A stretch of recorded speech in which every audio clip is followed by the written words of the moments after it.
Hey everyone, Robert Faringo of DocSports here once again with Nolan Patrick and Nick Burkhardt of Strike Point Sports. Today we're breaking down a season win total preview and prediction for the defending Super Bowl champion Philadelphia Eagles. We will get to Strike Point Sports and the Eagles in 1 second. But I do want to mention, if you are enjoying these season win total preview and prediction videos, be sure to like and subscribe to the DocSports YouTube channel. You subscribe and you will get daily videos, even better than this one, if you can believe this. But we do a lot of free play, free pick videos, so you can get those dailies across a variety of sports. Also, down in the comment section, be sure to click on that link, taking advantage of our free 60 offer. This is something completely unique about DocSports that we do that nobody else does in this industry. We're giving you $60 free to go to our website to use, same as cash, towards any handicapper, any package in any sport. You want a week of MLB picks from Strike Point Sports? Boom, here's $60 free to use towards it. You want my 7-unit play that's going on Saturday? Boom, there's $60 that you can use towards a daily package. So make sure that you take advantage of that. All right, gentlemen, we are talking Philadelphia Eagles, and I mean, honestly, what's to say, right? They're the defending champions. They're looking to run it back. Do either of you, how about let's start with this. 58 Super Bowl champions. How many repeat champions do you think there have been in 58 years? Do either of you know? 4 or 5. 5? 4? 9. 9, actually. A little more than I thought. And honestly, Kansas City being the most recent, there's been 7 other teams that made it back to the Super Bowl and lost the year after winning the Super Bowl. That number was a little higher. So 16 out of 58, so a little more than 25% make it back to the Super Bowl. Do we think that Philadelphia is going to make it back to the Super Bowl again this year? No. No one's testifying for Congress over there. He's like talking to his lawyer, then leaning forward. Nick, are they got Nick, you'll agree that they're the best heading into the season. They're the best team in the NFC, right? Like there's no doubt about it. Yeah, I think they have a very good chance. Sure. Okay, so should the expectation be that they make it back to the Super Bowl? At least the NFC Championship game has got to be their expectation with the way the NFC is shaping up. So yep, 7 more teams made it to the conference championship game. So that's 14. That's 23 out of 58 made it back to the conference championship game, at least the season after winning the Super Bowl. So, look, there is an argument to be made that if Philadelphia does make it back to the Super Bowl, and let's say, God forbid, they win another Super Bowl, that this could be the next dynasty that we're talking about. That maybe Kansas City's over. And here's why, is that they have gone 39-12 over the last 3 regular seasons, including the playoffs over the last 3 years combined. The Eagles are 45-14. And 6 of those 14 losses came 2 years ago in December when they just went in that tailspin. Remember they started 10-1 that year, 11-1, something like that, and then they just melted down. So if you take that 1 month, that December into early January out, these freaking guys are 44-8 straight up over the last 3 years with 1 Super Bowl win, almost won another one. So Nolan, are we do we just keep riding the Eagles here? Should we be on board this juggernaut, or, do all good things come to an end? I mean, I can see absolutely why you would be. The Eagles have just been absolutely dominant. There's no doubt about it. However, there's a couple of things that really stand out to me. One, the Eagles were number 1 in the NFL in yards per play on defense. I see a regression there. They lost Josh Sweat, Darius Slay, C.J. Gardner-Johnson, Milton Williams, Brandon Graham. That defense is not going to be statistically as good as they were last year. They also had a plus 11 turnover margin.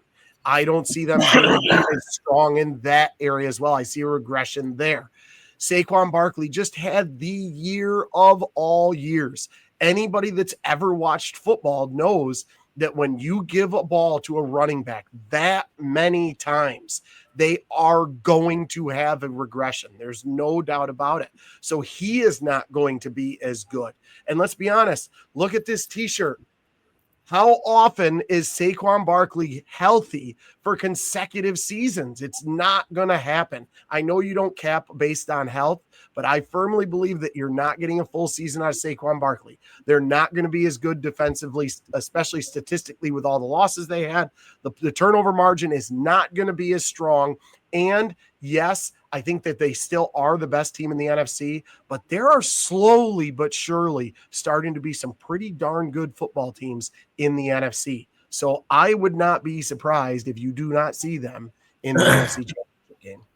All right, Nick, the Eagles not only were the best team in football last year, winning 14 regular season games, winning 4 more in the playoffs, they were great at the window too. These guys went 14-7 against the spread overall, including the playoffs. That usually doesn't happen year to year. Again, you always got to pay a tax to bet on the Super Bowl, defending Super Bowl champion, very public team, stuff like that. So would you buy that should we just be betting against the Eagles every week this week, like $100, $200, just something, just a small bet? But should we be betting against them for all 17 regular season games this year? Yeah, I mean, I think you got to. I think statistically, you have to start betting against them because it's going to come back. I mean, they've been an absolute buzzsaw for the better part of the last 5 years, probably. So I think you start betting against them, but at the end of the day, I think if they look like they look, then you go right back to taking them. You know what I mean? Like, it's like, I agree with everything that Nolan said about their defense and Saquon, and everything that he said is absolutely correct, like usual.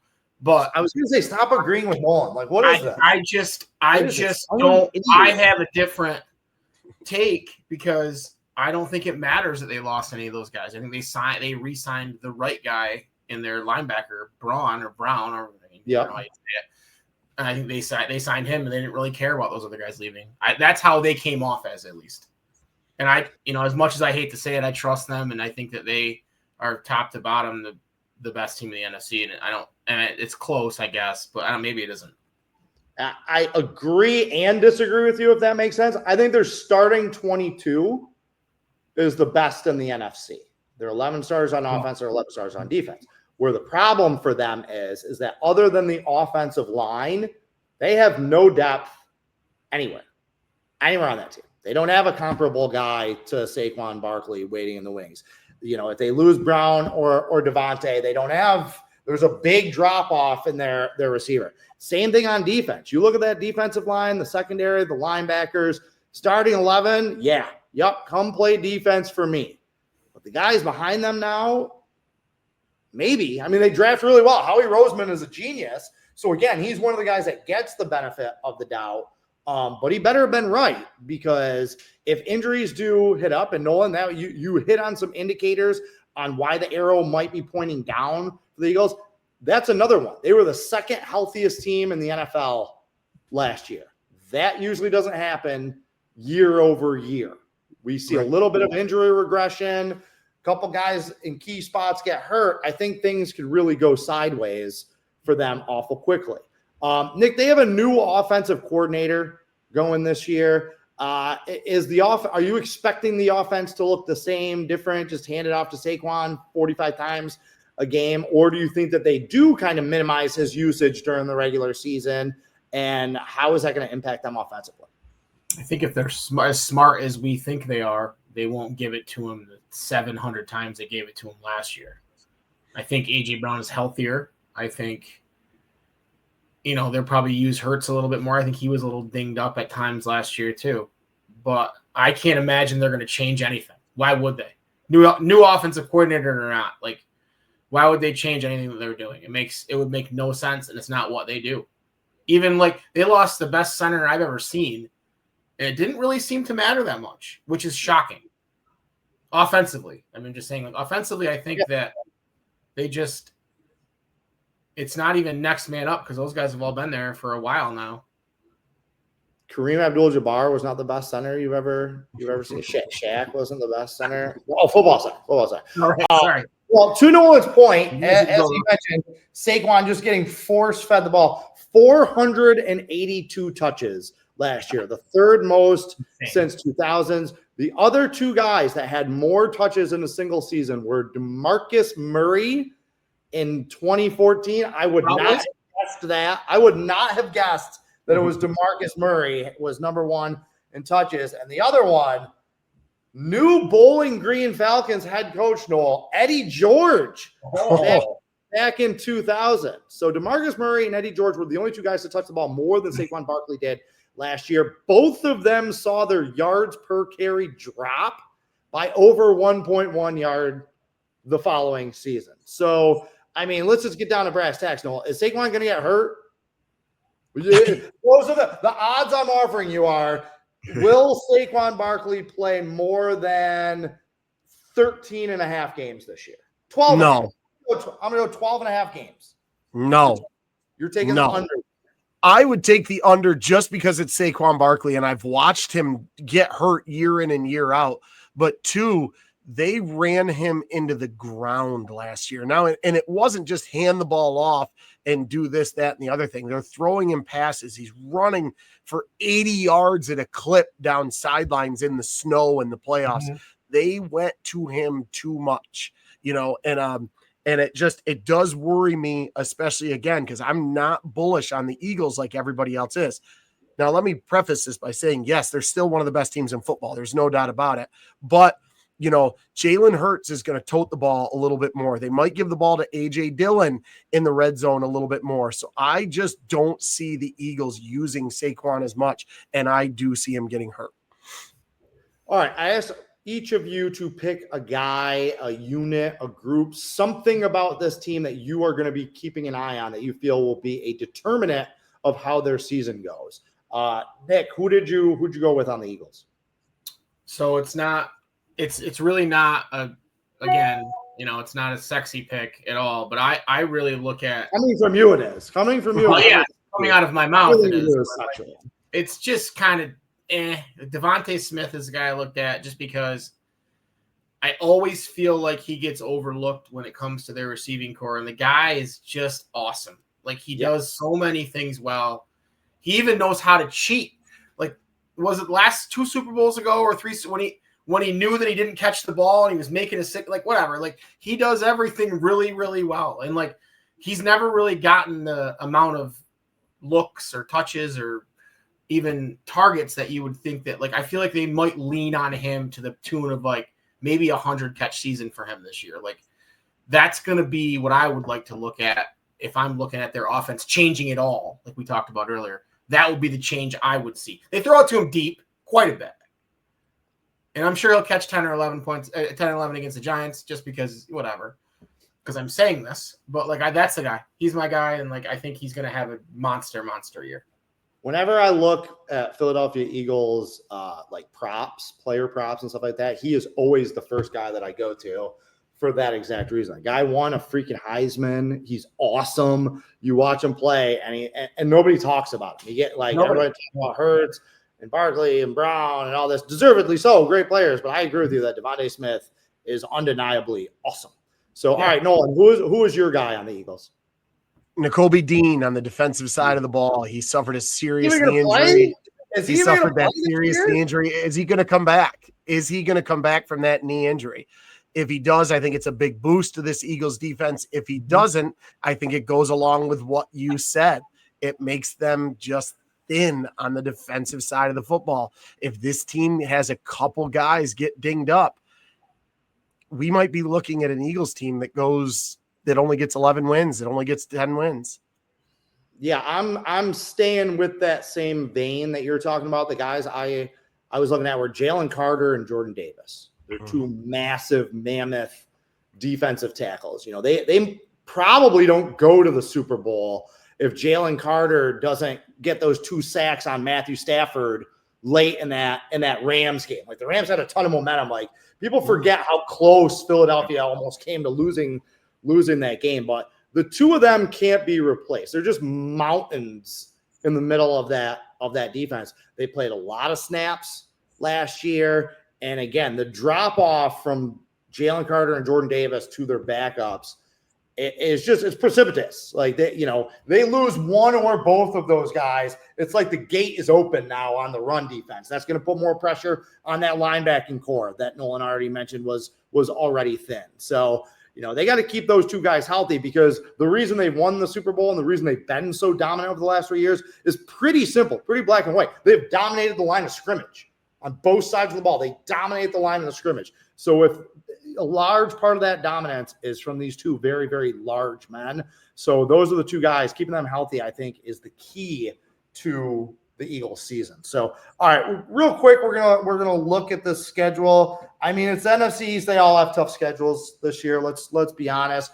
But Philadelphia's, if you want, mathematical proof of how difficult it is the third most difficult schedule in the NFL based on preseason Super Bowl odds. So if you take the cumulative Super Bowl odds of their opponents, the third most difficult schedule. You guys will be happy to know that the Giants still were number one, had the number one most difficult schedule. But, they're opening at home Thursday night against Dallas. We kind of talked about this before in the Dallas preview, but, Super Bowl winners in week one have been pretty money, but then pretty interesting, right? Like, they go to Kansas City in week two, Super Bowl rematch in Arrowhead. Now, they played Kansas City in the Super Bowl twice. Won one, lost one. They were the better team both times. Kansas City should not have won that first Super Bowl. They absolutely bludgeoned the Chiefs back in January.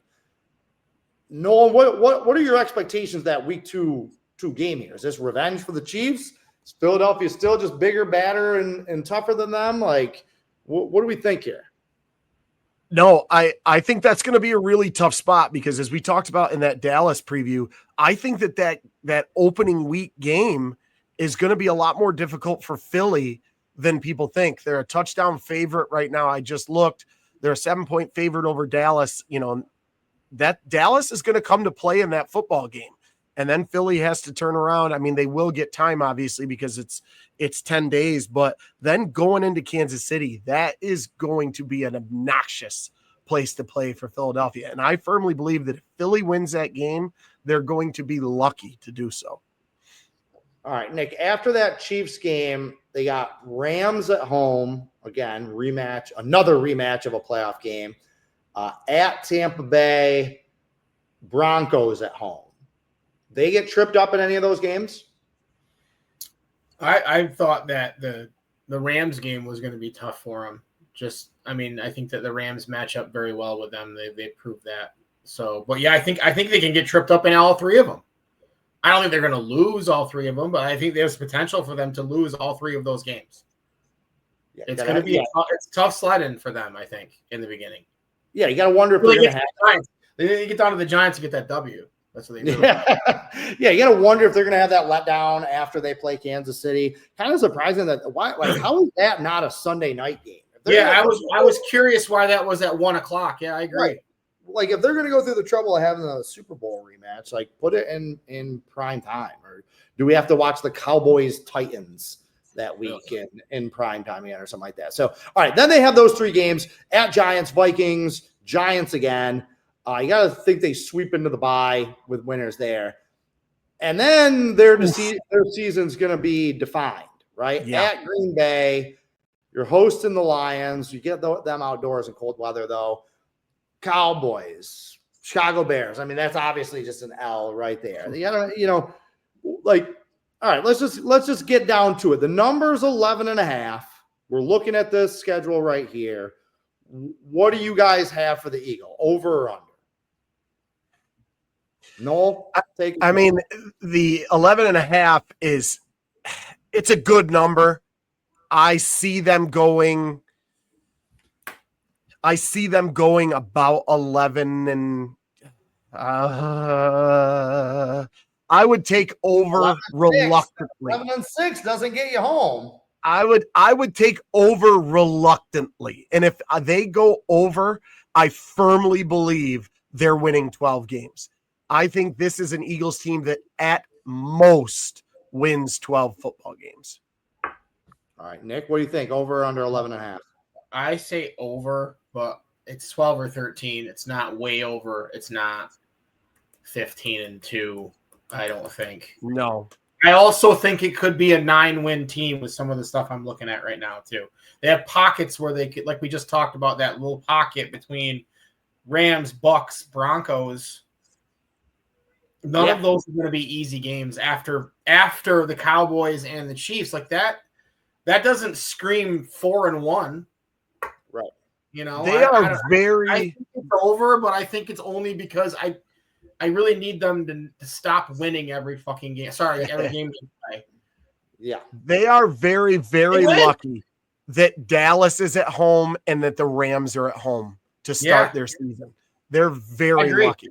If that game was at the Rams, they could easily be 1-2 to start the year.